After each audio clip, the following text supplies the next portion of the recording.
The Warriors went down to the wire with the Sacramento Kings. And I think I gotta stop talking, but I'm a podcaster. I just talked about the curse that I put on Luka Doncic. So Steph Curry came back 2 nights ago, had, I thought, an amazing performance. Yeah, they went down to the wire with the Rockets and they lost by 1 at the end because Pajemski wanted the ball and refused to double screen for Steph Curry on the game-winning shot, and Draymond Green was yelling at him. But anyway, I thought the Warriors were suddenly, dangerous in the play-in tournament because Steph Curry came back and they fought the way that they fought against the Houston Rockets in his return. They're not going to fall out of the play-in tournament, so the Warriors have a shot to do some magic in the play-in tournament. But I was talking crazy about the Warriors since Steph Curry's return.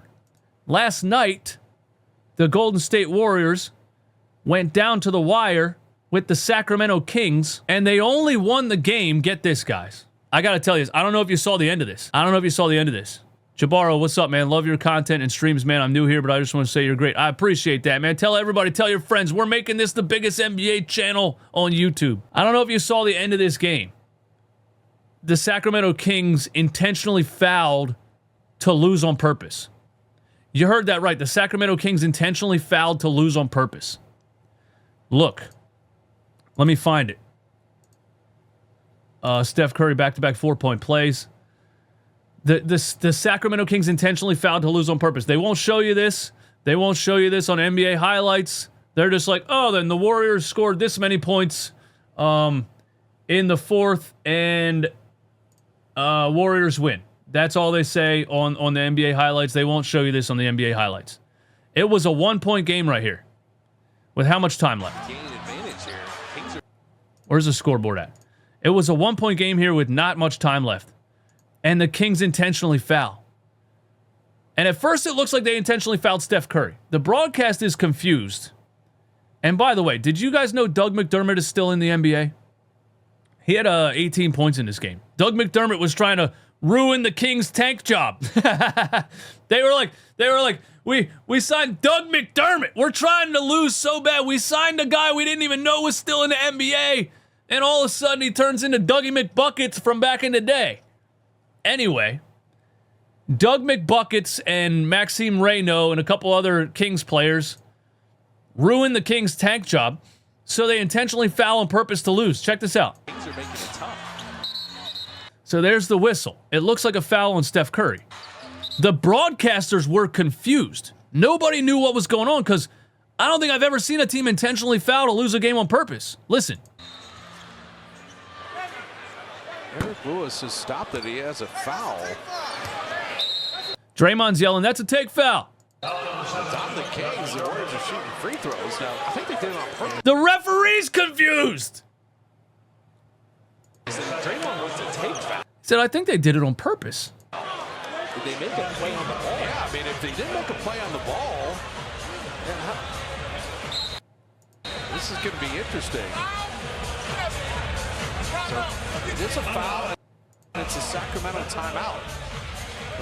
The Warriors are shooting free throws regardless. It's the 5th foul. Everybody's confused. So, Draymond wants the possession too, though. Everybody's confused. Draymond wants a possession. It was a 1-point game with 3 minutes left. And they're intentionally fouling. All right, so Warrior free throws with 3:15 remaining. Who intentionally fouls in a 1-point game with 3 minutes left? Down 1. Now watch. Look at the Here's right where it side. is. Here's where it is on the right side of the floor. They intentionally foul Seth Curry. This screen. Oh, it is to Seth. Yeah, so it's not Pat. It's McDermott fouling Seth. Yeah. It was Doug McDermott. They're like, hey, man, listen, if you want to go out there and drop 18 and try to ruin our tank job, you're going to save our tank job. Go intentionally foul Seth Curry. Oh, it is to Seth. Yeah, so because if you were going to intentionally foul someone for like actual intentional foul reasons, you wouldn't intentionally foul a Curry. It's not Pat. It's McDermott fouling Seth. Yeah, you saw Doug Christie point to Seth Curry like, hey, foul him. What? Foul Seth Curry? I didn't want to. I mean, I don't want to jinx anything, but is that not insane? Is that not insane? The coach in a 1-point game is telling his players to intentionally foul Seth Curry? NBA, you got to fix this, man. You got to fix this. We're reaching epic levels of tanking now. You got to fix this. He's 36. It doesn't matter. He's Seth Curry. He doesn't miss free throws. Doesn't matter if he's 50. Free DeRozan, I agree. I've never seen a team intentionally foul somebody to lose a game on purpose. What does the NBA do to fix stuff like this? Did he make the second one? He's been a very good free thrower his whole life. Pretty nothing again. They do it again.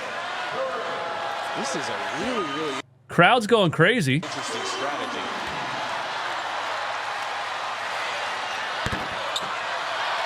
That one goes.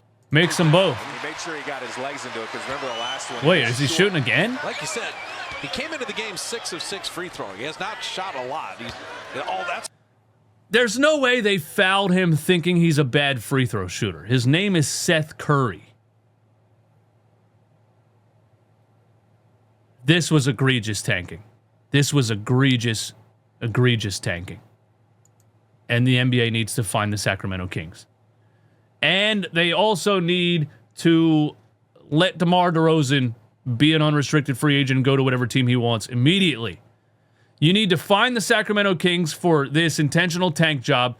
And the second penalty is they get to let DeMar DeRozan leave because DeMar DeRozan doesn't deserve what's happening in Sacramento. He doesn't deserve this to happen to him. He's too good. He's put in too much time in the NBA to be a part of this horse and pony show over there. You know what I'm saying? By the way, Seth Curry was good again. He's had his second good game in a row since returning. He had 17. He was 5 for 12. But he had back-to-back 4-point plays in the fourth quarter to basically put the Warriors up and lead them back to victory because they were struggling with the Sacramento Kings. And shout out my guy Charles Bassey also. Charles Bassey. Do you guys remember who Charles Bassey is? You guys remember Charles Bassey? Drafted by the 76ers in the second round. Released. The same window they released Isaiah Joe. Is there any Oklahoma City Thunder fans in here? The same window, the same period of time the Sixers released Isaiah Joe for no reason. They released Charles Bassey at the same time. They drafted both of those guys in the second round. Daryl Morey nailed on both of those guys, in the second round. And then Doc Rivers conspired with ownership to have them released for some reason. And Isaiah Joe's doing what he's doing in OKC. Charles Bassey was also released. And then he immediately signed with the San Antonio Spurs, and then he tore his ACL. And then, it was looking like he was out of the league or something, that he fought his way back after the torn ACL. He signed a 10-day with the 76ers of all teams, a team that doesn't have a backup center. He signed a 10-day contract with the 76ers. They didn't play him a single minute. He signed then a 10-day contract with the Boston Celtics. They put him on the floor a couple of times, but Neemias Queta and Vucevic and those guys, they don't have any playing time for him. So they release him after the 10-day contract. He signs with the Golden State Warriors. And last night he had 14 and 12 and was a +9 on 58% from the field. And to be totally honest with you, the Warriors were losing this game in the third quarter because Draymond Green can't guard anybody. And Steve Kerr runs these lineups with Draymond Green as the center. He just goes small ball like it's 2016, but it's not. It's 2026.